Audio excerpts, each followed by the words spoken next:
Hey, good morning. Let's go over today's trade plan. So, a quick note, we are rolling over to the ES September contract this morning, and the zones that you see in the video are for the ES September contract. If you are still trading the ES June contract, then simply shift these zones up by 9 points, and you'll get the equivalent zones for ES June.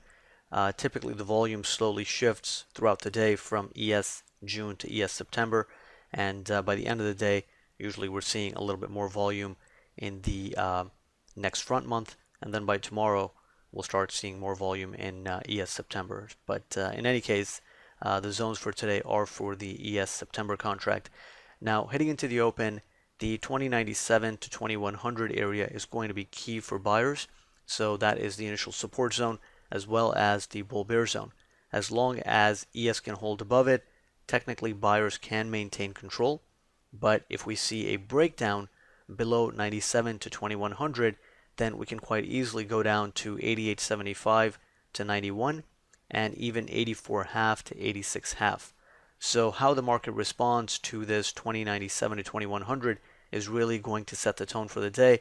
Looking at the other world markets, we've seen some selling come into the European markets and in Asia as well. And we've seen sellers dominant here in the overnight session. So now it's simply a matter of whether the buy side can hold ES at 2097 to 2100. That's really going to be a key spot on the day time frame.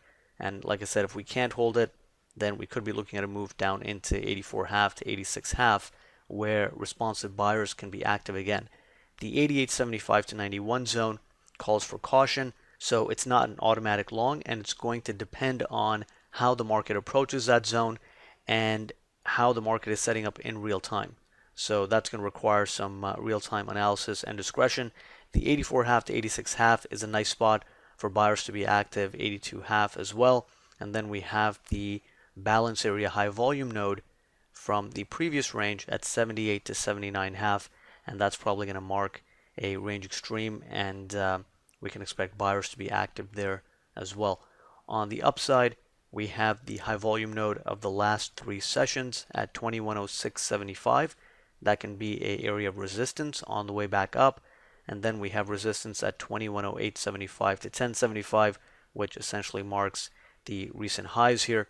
And in order to get any movement beyond initial resistance, we are going to have to see broad market strength, some pretty decent upside momentum, and the other markets participating in the upside movement. Absent clear-cut strength to the upside, the initial resistance zone can cap it, and we can continue balancing. So heading into the day, we are going to approach the market with a more neutral bias today, simply because the market has been balancing in a range for the last 2 to 3 sessions, and at this point the question is just whether it can maintain that balance or can it break down.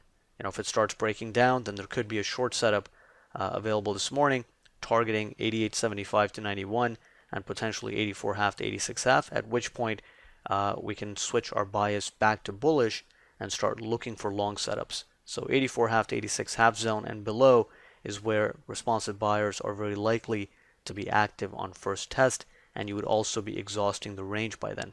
So open to both sides, long or short, depending on how the market reacts to 97 to 2100 and just how weak or strong the underlying momentum and internals are in real time. So those are the main ideas heading into the open. Let's see how the market responds to this 97 to 2100 area, and we'll take it from there.